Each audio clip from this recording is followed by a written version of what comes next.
This episode of Manage Smarter is presented by Sales Fuel Coach, our adaptive sales coaching featuring 5-minute quick coaching personalized to each sales rep. Learn more about Sales Fuel Coach at salesfuel.com. Welcome to the Manage Smarter podcast with hosts C. Lee Smith and Audrey Strong. We're glad you're here for discussions on new ways to manage smarter, hire, develop and retain talent, improve results, and propel team performance to new heights. This is the Manage Smarter podcast. It's the Manage Smarter podcast, everyone. We are so pleased that you're here and that you've tuned in today. My name is Audrey Strong. I'm the VP of Communications here at Sales Fuel. And I'm C. Lee Smith. I'm the President and CEO of Sales Fuel. We have a treat today for you. It's Jason Forrest. He is the founder and CEO at Forrest Performance Group. He's a leading authority in culture change programs and an expert at creating high performance, high profit. Well, everybody likes that. And best place to work cultures, the winner of 5 international Stevie Awards for his training programs. Jason, also an award-winning author of 6 books and another one on the way, including Why Training Fails, which is the primary topic we're going to talk about today, and leadership sales coaching. Jason, what a pleasure. Thank you for coming to our microphones. Thanks for having us. And actually, the Stevie Awards are already outdated. Just this past Friday, we actually won 2 more Stevie Awards, number 6 and 7. One is for internal sales process. So one of the things that's important to us is we think a lot of consultants, they are kind of all hat, no cattle, as we would say in Texas. They don't practice what we preach. And so we wanted to prove that we can do what we also teach. And so we won an award for that. And then we also won an award for our most recent training program, which is called Executive Playbook, which teaches leaders how to create other leaders, how to have a bigger impact on the people they're actually leading, and how do they actually do that. And so that won an award as well. Well, congratulations. It's a great reason to update your bio. The awards. So you're obviously well-versed as a trainer and very good at it. So I saw in your bio, speaking that Audrey was referencing her earlier, you said that 70% of training in America fails. Where's that number come from, and what defines failure and success? It actually comes from several sources, but if you look at the ATD or American Training Development Society, or Training Magazine, these different kind of third-party resources, $164 billion is spent annually on corporate training, but 70% fails to reach an ROI, meaning that based upon these independent studies, when they ask the companies, did you get a return on the investment from the dollar that you spent?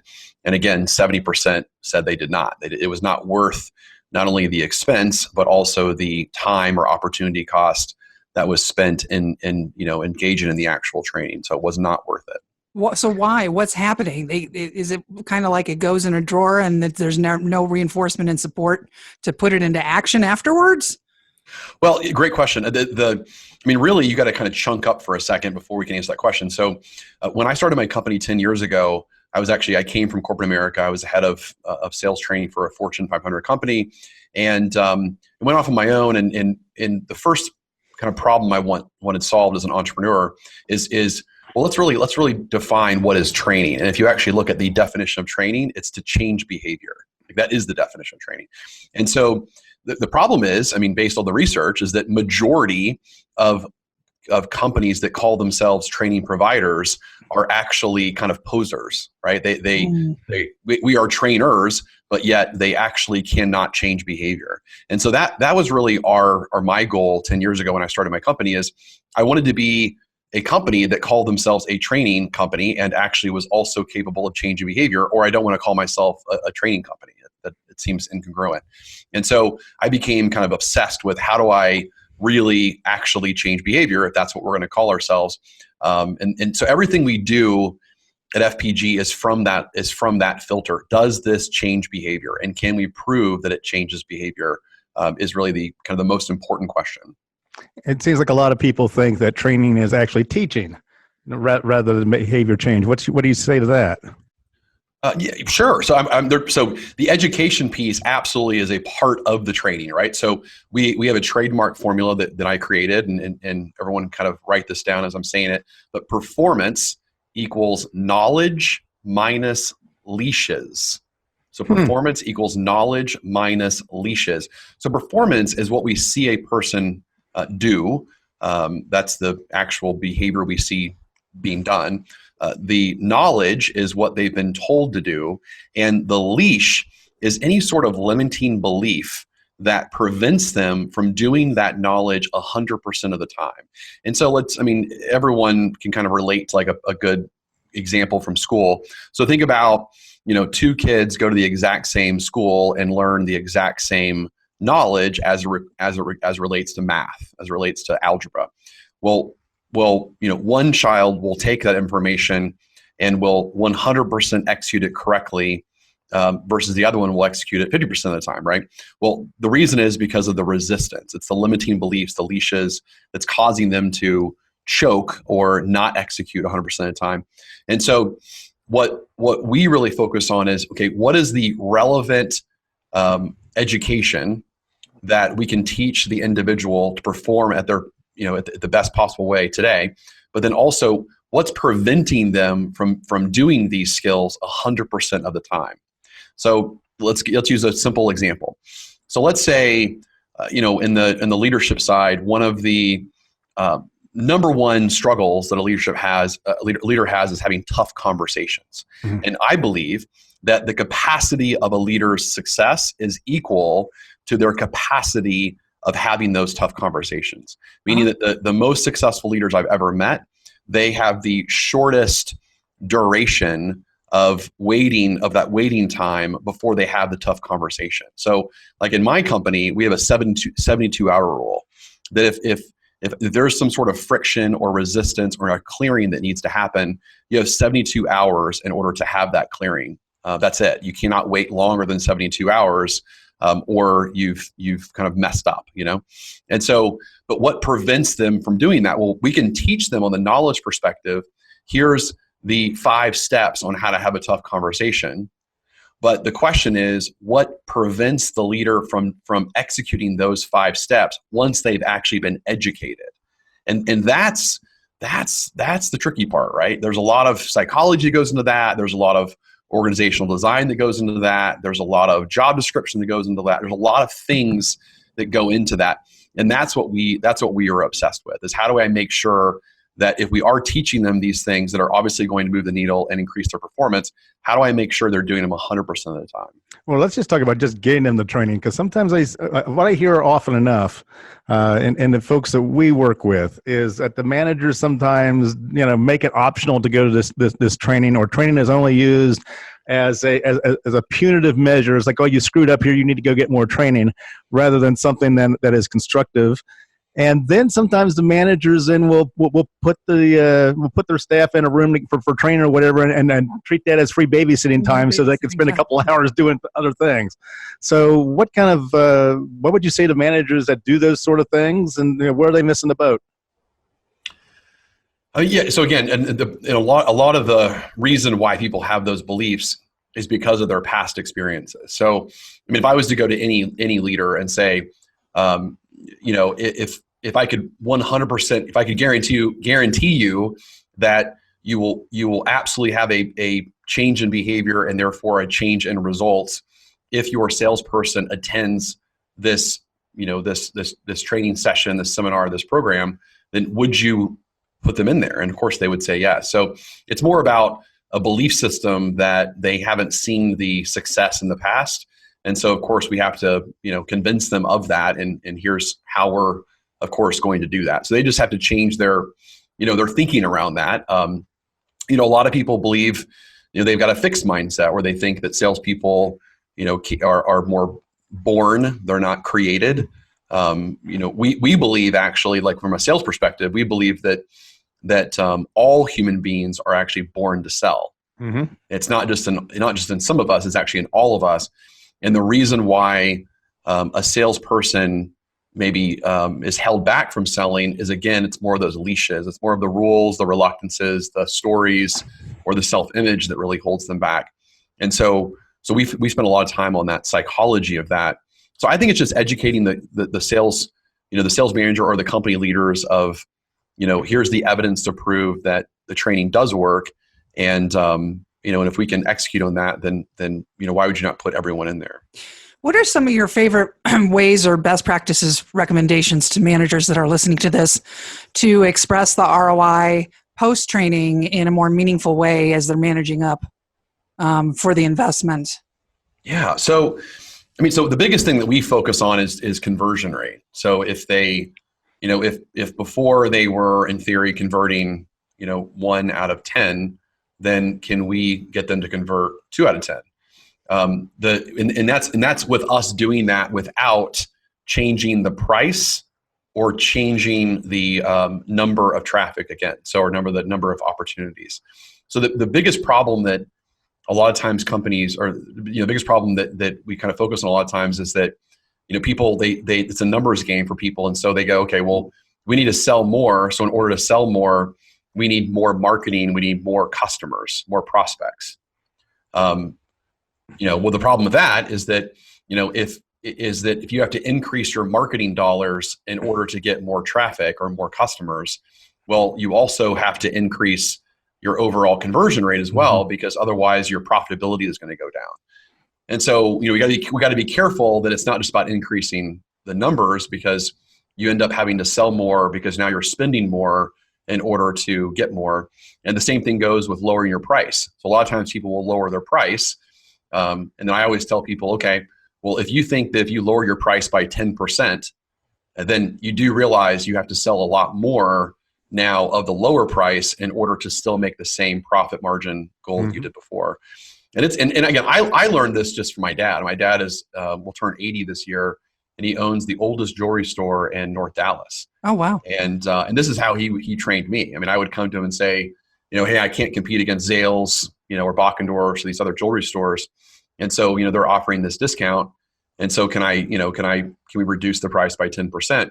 And he would say, okay, well, at the current price, you need to sell 4, but at the new price, you now need to sell, 5.5.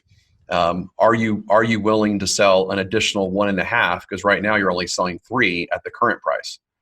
So would you rather learn how to sell 1 more at the current price, or are you going to commit to selling 2.5 more at the lower price? And I was just trained that way. And so I would always fight back and go, the majority of the time I would say, no, I don't want the lower price. I just want to keep the price I have and sell 1 more. Because now my quota's higher, right?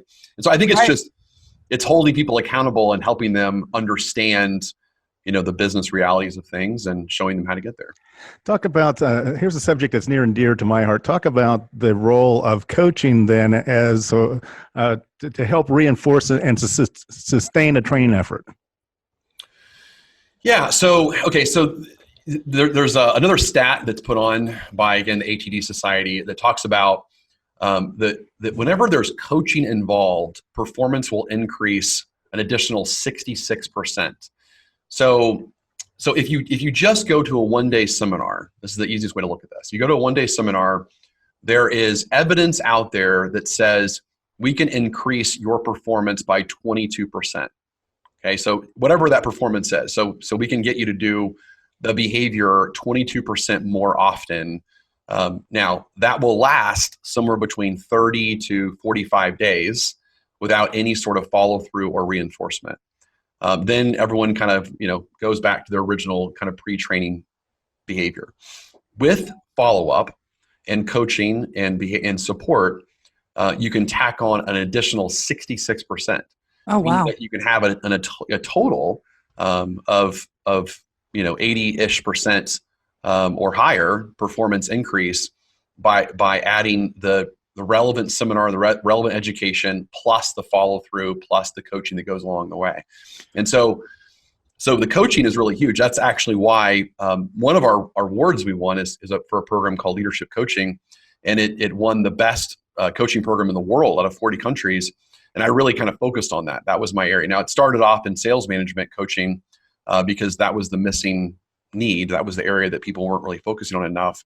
And obviously, it's easier to get a company to pay for sales training and sales management training because it's obviously directly connected to the bottom line.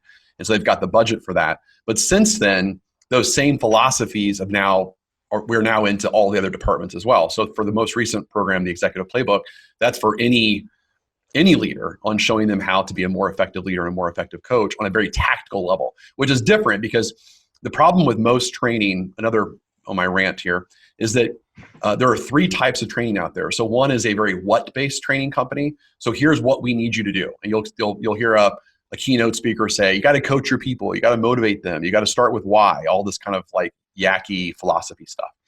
Then the next level down is they might tell you the why. They might kind of sell the benefit to you and get you excited. That's where you get really pumped up and really excited and motivated, and everyone's cheering, jumping up and down and crying at the end of the day and giving standing ovations. But you still leave kind of left hanging going, okay, I understand what I need to do. I understand why I need to do, but I have no idea how to execute this now. Yeah. And so we are a very how-based organization, which is one of the reasons why I think training fails as well, is that people get people really jacked up and excited, but they don't tell them, here's the steps. And the way our brain thinks conceptually first, and then it thinks procedurally second. And so we get sold on the concept of things with the what and the why, which is why these TED Talks, these TED Talks are really great from a what and a why perspective, and it's very conceptual. But very few TED Talks ever leave with the how, which is fine because it's a TED Talk and it's not supposed to necessarily give you the steps on how to execute this. But that's the missing link, is they've got to give you the how. And so that's a big reason why the training doesn't work, is because I don't have the how. And then the last thing I'll say is that there's no what we would call experiential learning. And so one of the things that we do, for example, is all of our clients, they're in a program where we'll give them some kind of skill to practice during the week. And then they get on a Zoom coaching call with my trainers, and we actually will coach through them. So let's say they're a leader and they're, applying this tough conversation thing to their employees. Well, we'll actually practice with them. We'll go over what they're going to say. We'll go over their coaching forms, and then they'll be ready to go. So then they go and do it, and then they report back how it worked, and then we continue to unleash them and continue to make them more proficient at it, which makes sense because I always use this example. No one would ever get on a plane with a pilot that said, hey, this is Jason from Southwest Airlines, and I just went to a one-day seminar on how to fly a plane, and I got this thing all figured out. I got a certification, I got a certificate, I got a badge, and I'm good. So you guys, I got my wings. Let's fly. No one's ever going to do that, right? So, Right. And so that's the whole thing we do, is that to learn how to be a pilot or a doctor, you have to have experiential learning with some sort of instructor along the way with you. And that's what we do. We focus on, we're that flight instructor. You're that flight simulator. And like you rightly point out, the time you put into quality training and follow through and the continual coaching to sort of integrate it all toward greater results saves you time micromanaging your team, and then your team isn't screaming that you're a micromanager. Right. It's not a time suck. Yeah. And the whole micromanaging thing is actually a really, to me, kind of an interesting phrase, because the reason why someone feels micromanaged, from my perspective, is because they're actually not very good currently at telling people, here's what I need you to do, here's why I needed you to do it, here's how it benefits you, here's how it benefits the company, here's what it means to you, and here's how to pull it off. So the problem with micromanaging, again, people could easily, if you look at my track record, I mean, our whole company, we have daily huddles. I mean, we're very into the details of what our people do. And that's how we run all of our clients as well. And at first they can say we're micromanaging. Well, micromanaging is more of a fear-based concept. People say they're micromanaged because they're actually insecure with, I'm not sure what my manager is actually asking me, but they keep asking me all of these questions that I don't know the answer to. I don't know how to win. I don't know what they're looking for. So therefore, I feel micromanaged.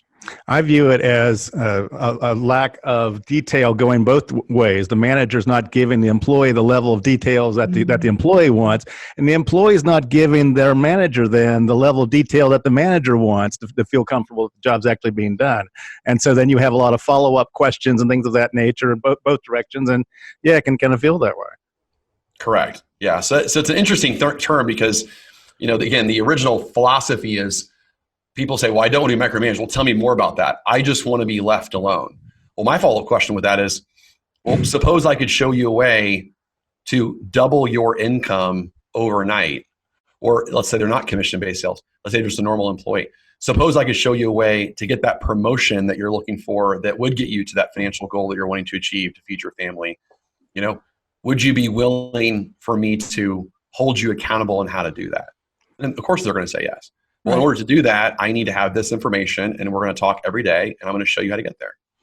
The website is fpg.com, and J Forrest Speaker is his Twitter handle. And then you've got a book coming out this year, The Mindset of a Sales Warrior, exploring mental toughness, beliefs, and techniques necessary to become a top 1% sales warrior. So when is that coming out? And get it on the website? Yeah, great question. So I would definitely just go to our website and subscribe to that. We also have a masterclass that we are doing right now that's actually teaching the actual book concepts, and they can go to our website to get more information around that, fpg.com. It'll come out sometime this year. Right now, it's got several publishers, of course, are vetting it, and we haven't picked the one that we're going to go with. But in the meantime, they can sign up for the masterclass where I teach the actual concepts before the book comes out. And think of it as like psychological mind training for a sales professional. So it really unleashes them. And what's great about it too is it's synergistic to whatever program or sales philosophy they're currently in. It will only amplify what they're currently doing. It doesn't get in the way of what they're currently doing. Oh, that's great. Well, you talk about the importance of difficult conversations. This was not one of them. It was wonderful. Thanks for being on the show. And it was a pleasure meeting you. And I hope our listeners really got a lot out of it. Thanks. I'd love to come back. Looking forward to it, Jason. Thank you. Thanks for listening. If you enjoyed the show, please rate and recommend on iTunes, Overcast, or wherever you get your podcasts. You can also get more great information at salesfuel.com.